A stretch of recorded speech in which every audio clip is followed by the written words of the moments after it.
Astăzi să facem un episod bonus, pentru că pe lângă cel anterior cu 50 de lucruri despre mine. Ok. Și pentru că e așa de căldură, nu e așa de frumos afară, ne-am gândit să ieșim la o plimbare cu rolele. E cos așa. Hai deja, zi bună!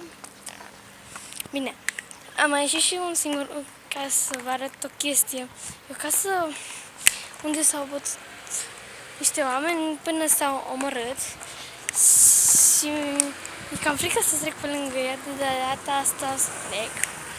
Să că trece lumea și mă vede cu o cameră în fața mea.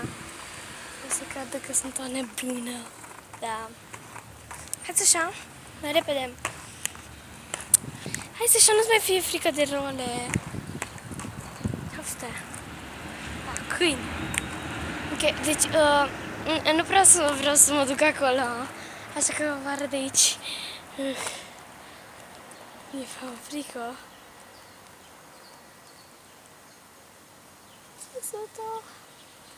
Mă trec fiorii.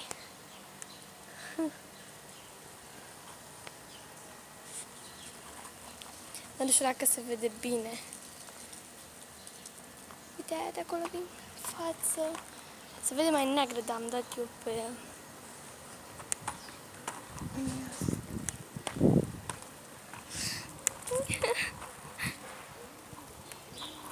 Ok, mai departe nu mă duc, îmi pare rău, dar eu mai departe chiar nu.